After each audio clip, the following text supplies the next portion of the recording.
I talked to students yesterday about substitute teachers. You're going to want to know what they said. Let's do it, Episode 9, Substitute Teachers Lounge.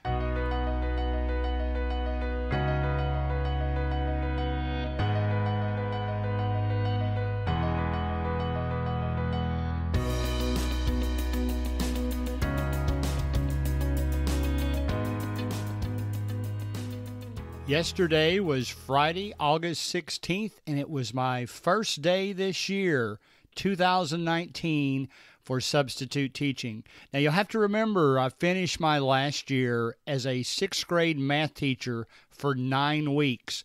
So while I love that, I loved getting close to those kids for 9 weeks, I was also kind of looking forward to getting back to one day at a time type situations.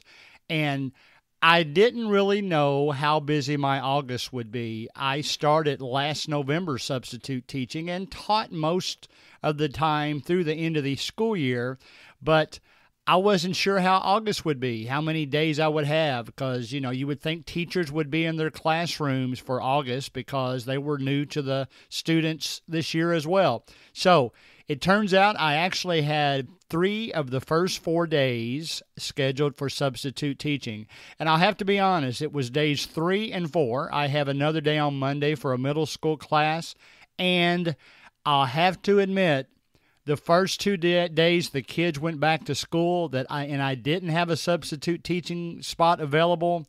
It drove me crazy knowing that the kids were in school and I wasn't there too. So I really missed doing that. I know that you guys did too, but I was happy to have 2 of the first 3 days. It's funny, at the end of the day yesterday, the office actually asked me at the high school, are you available on Monday? So had I not had the middle school job on Monday, I would have had a job back at the high school. So the absenteeism is already starting. In both cases, in my situation, it was for training, jury duty, those types of things. So I didn't see a whole lot of sickness yet, but you just never know. I didn't run into a whole lot of other substitutes either, but it's August. I hope you got a lot of substitute gigs going already, and I think this will be a good episode because I had time to speak to those students yesterday about substitute teachers. But before I get into all that, let me once again thank Miss Sheffield from last week's episode, episode 8. She was great, and I have a feeling you guys thought so too, because that was the fastest you listened to the podcast of any episode I've released. It is now second in overall listens of any episode I release. So I get what you're saying. You would rather hear somebody else talk than me. So we'll set up additional interviews. I already have interviews set up with about 8 students. I have interviews set up with about 3 more substitutes and a couple of full-time teachers as well. So we will definitely get that going as soon as possible. Everybody's busy now. Some of these students and teachers I actually see on the volleyball court too. I'm an official for volleyball, and that is starting this next week. So we're all going to be busy. So trying to catch up with people. I actually had the pipe dream of interviewing live in certain situations, but I don't think that's going to work very well because we're all busy and we all have a difficult time finding a few minutes even to just sit at the home and conduct an interview across our computer. So that's probably what I'll be doing. But again, thanks to Miss Sheffield for sitting in with us on last week's episode. Last year, I probably substitute for high school students maybe a dozen times. I still think my preferred level is middle school. I'm going to open myself up to a little bit of elementary school this year.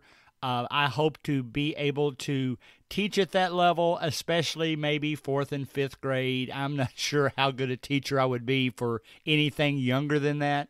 But middle school is my favorite. But yesterday was high school. And it was a perfect situation. It ended up by the end of the day, I had decided it was my favorite day of high school substitute teaching I've ever had.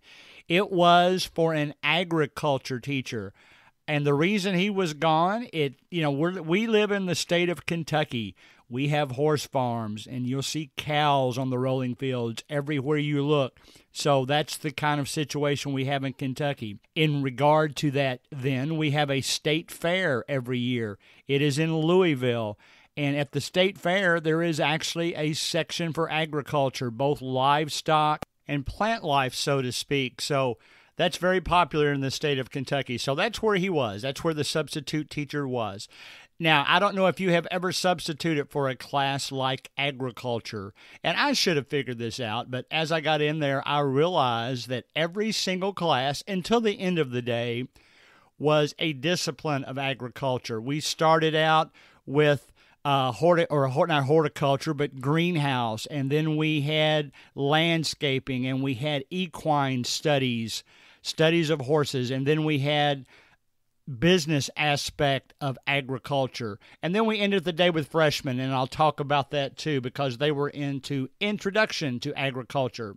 It's really kind of funny as I asked those students why they took agriculture classes.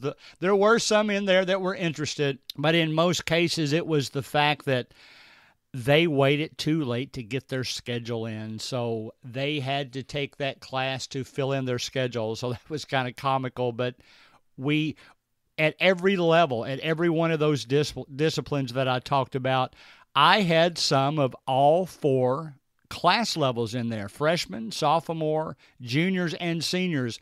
So it was kind of an interesting way to start, as you may expect. I got more talk from the juniors and seniors than I did anyone, but it was a very good class. Everybody was very well behaved. There was some loud talkers in there, but that was okay. I could get used to that. It was kind of one of my favorite setups. The information that the teacher left for each class took about 30 minutes. And whether you like that or not, I like that. It gave me about 25, 30 minutes of my own time. I use part of it selfishly about this podcast. I use part of it to debate based on my feel for the type of students that were in the class at the time.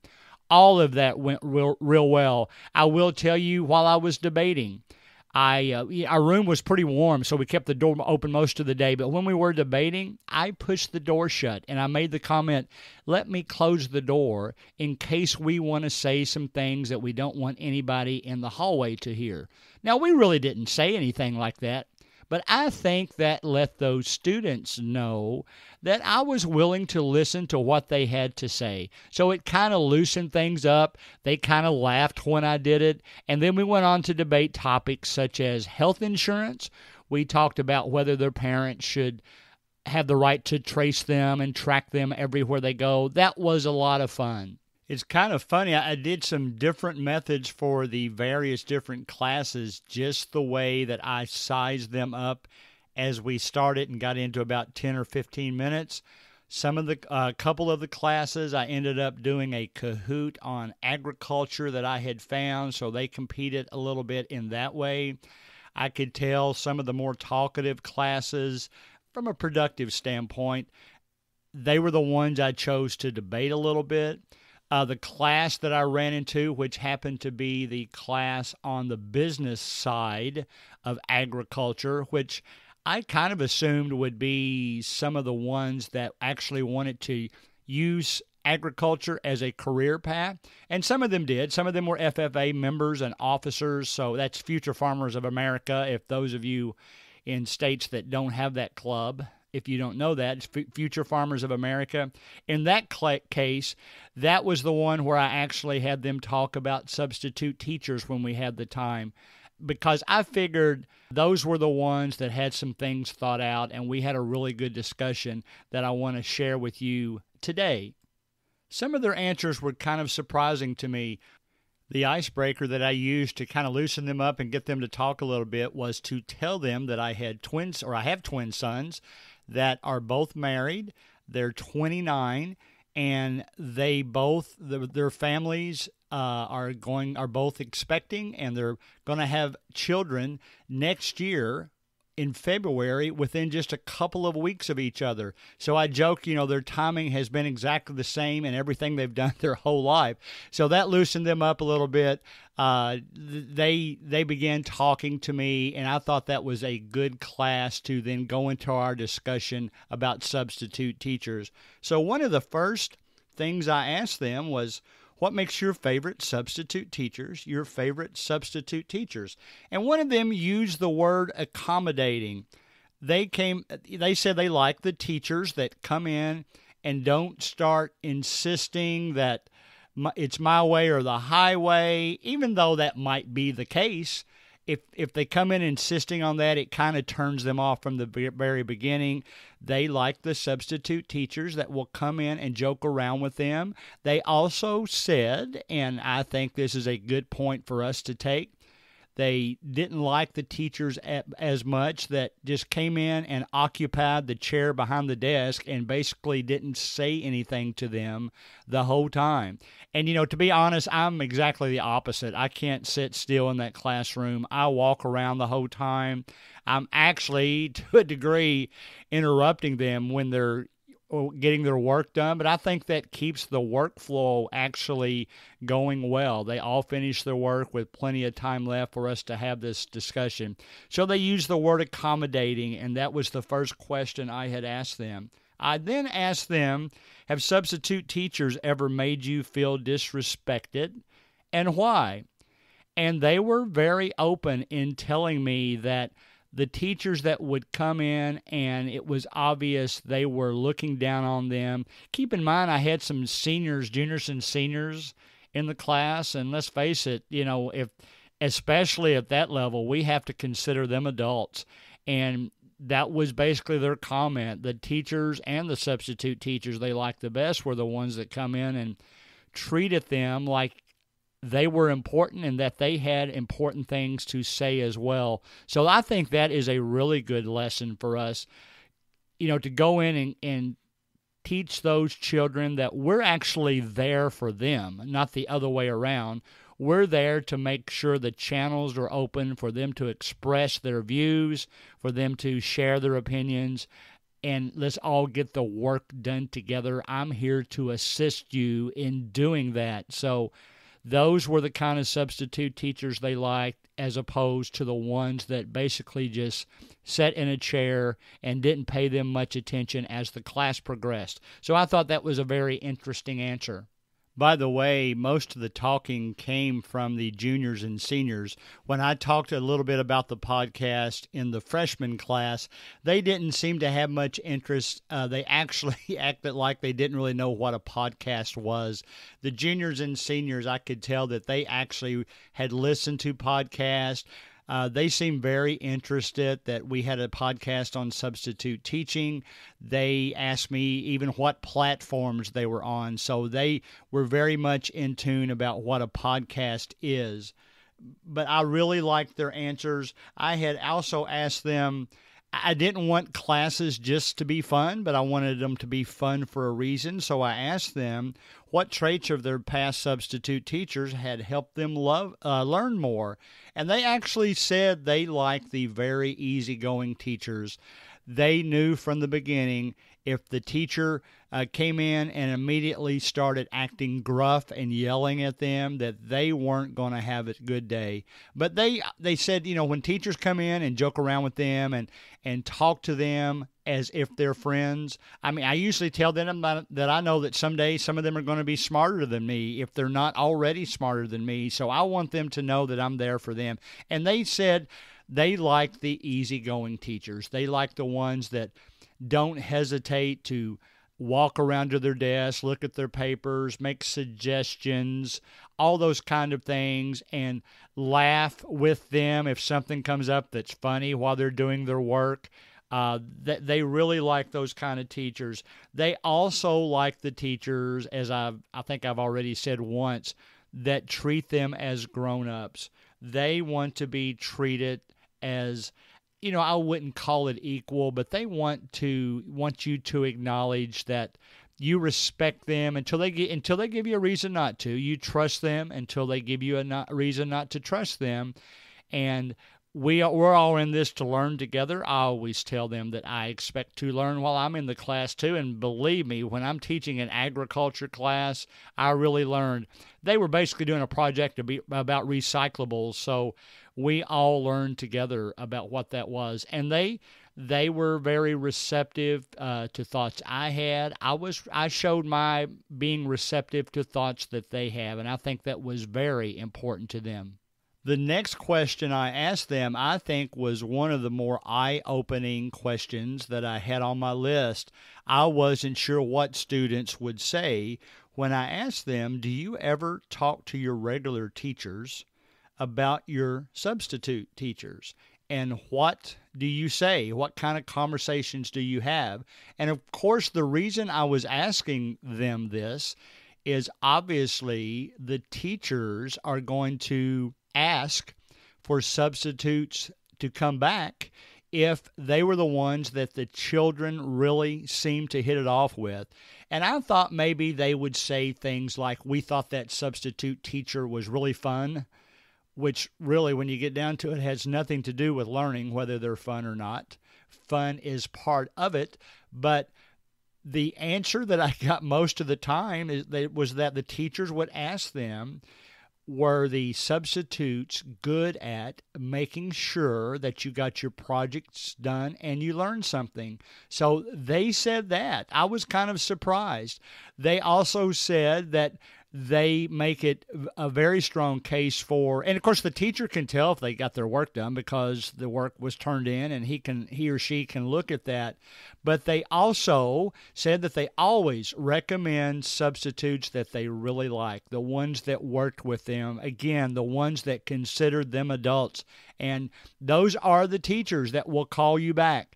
Those are the teachers that will move you to the top of their substitute list. So I thought that was a really great answer. There's no problem at all being fun. And I know I've said this before. I had one assistant principal that has told me, we don't care how loud your classroom is as long as those kids are learning. And that's really what these students said. As long as the teacher can tell that we learned and that we also had fun in doing it, that's the substitute teachers that they tell the teacher that they really like. And I actually hit it off with this teacher. He was there when I got there in the morning yesterday because he hadn't left yet, and he got back in time for the buses, which was at 3 o'clock. So I saw him at 8 o'clock. I saw him at 3 o'clock. They were joking around with me since I'd talked about my sons that they thought he looked a little bit like me, so that was kind of comical. You know, we all loosened up together and we had some great conversations about that in regard to what they say to their teachers about their substitute teachers. I also asked them the same question that you heard me ask Miss Sheffield last week. Fill in the blank. I wish substitute teachers were more. And the word I got from them was variations of, I wish the substitute teachers were more respectful. I hate that they've had some teachers that they felt weren't being respectful for them. The ones that they enjoy are the ones that treat them with respect, treat them like they have some important things to say. And, you know, when we were on the debate side, I treated all their opinions the same way. In fact, I've always mentioned to them, you know, some of them are getting old enough now that they're looking at careers. And when I've run across people who say they want to be lawyers, I always ask them if they could argue either side of a debate. Could they take a positive or negative side on whatever the topic was? And that's the sign of being a good debater. So we've talked about things like that. But they wish that substitute teachers were more respectful. I hate that was their first response. Because that indicates there have been a lot of teachers that they thought came in with an attitude. I don't like that, but that's what that was their first impression. I did ask them briefly what made their least favorite sub, and it was attitude, bad attitude about being there. Sometimes I think we as substitute teachers, if we're apprehensive about the type of class we're teaching, and I'm always a little apprehensive myself when I go into a high school class because they're just older kids. A lot of the kids are bigger than I am, so it's there's a little bit of anxiety level just in general. But again, it went great yesterday, and I always like to make sure I have a good attitude when I walk into a class like that. I then asked them a couple of similar questions, and these will be the last questions that we'll discuss today. I'll do the easy one first because it doesn't matter what age level I talk to. I've asked this question even all the way down through the middle school levels. I asked them, I think the best way for teachers and substitute teachers, what's the best way to reward students? And they all pretty much said the same thing. We like chocolate, so find chocolate on sale. And then when you do something competitive, or if you do something just in general that you like to just maybe throw a small piece of chocolate to one of the students that did a good job about answering one of your questions, that opens up the floor then. When they know you're going to give them candy, they're going to open up and start discussing things with you. And then one of the last questions I asked them, I told them, I said, you know that there are occasions when students have to be disciplined for certain reasons. How would they recommend doing that? I told them that, if we're talking about mild discipline, you've heard me say this before, that I like to just have the students come back and sit with me a little while. It's amazing to me when you take distractions away from them, how more easily those students answer questions, how the rest of the class answers questions. So I asked them, and one of them mentioned a more relaxed form of discipline. And I asked them to explain what they were talking about, and it went back to the voice raising. They feel like they're kind of undermined if they feel like they're being yelled at for no reason. We've talked about, if we have students that give us a hard time quite often, then sometimes we look for them to be the next one to give us a hard time, and maybe we'll discipline them more quickly than we would other students who are doing the exact same things but haven't done it before. So they just like to be, they understand discipline has to take place, but they also understand that there's various ways of doing that. They knew that there were some times when students would have to be written up, would have to go to the office, but they wish it was more consistent among teachers. Some teachers that if students do something mildly disturbing or something that mildly needs disciplining, a lot of teachers do it completely different than others. So they were looking for consistency in that regard.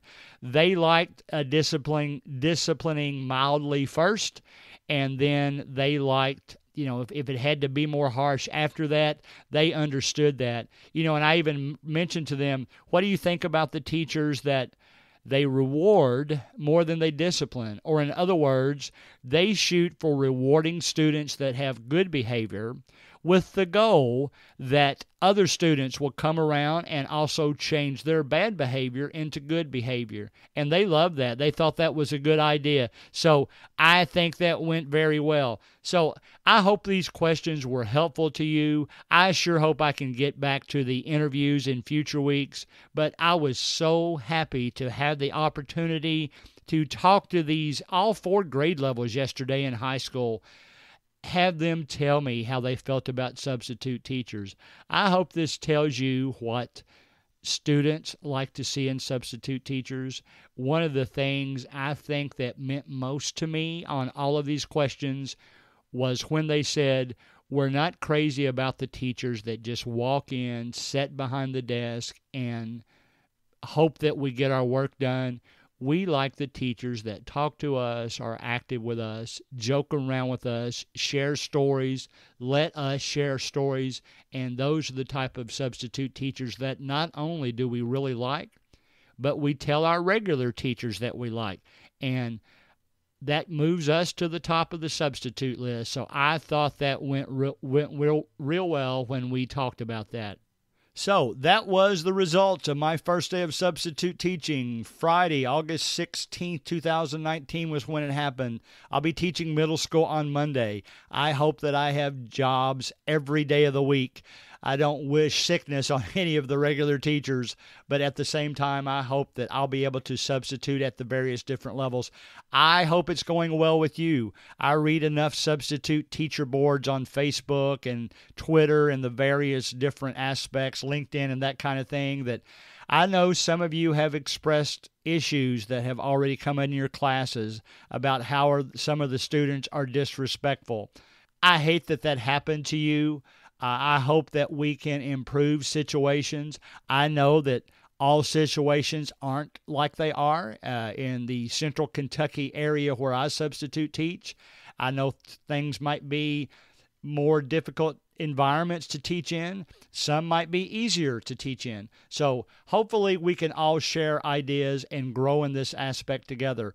Please, I know you've been out there substitute teaching already. Let me know how it's going so we can talk about it in the future. And in fact, I want to do a Q&A type episode here very soon. So send questions that you would like answered, or send questions that you have the answer for. I would love to hear that.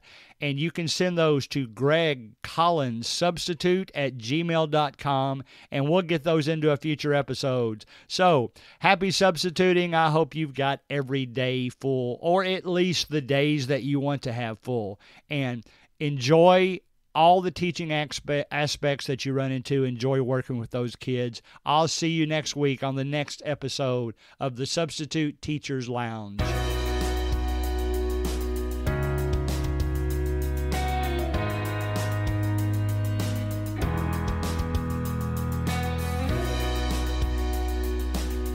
Music provided by Ben Sound.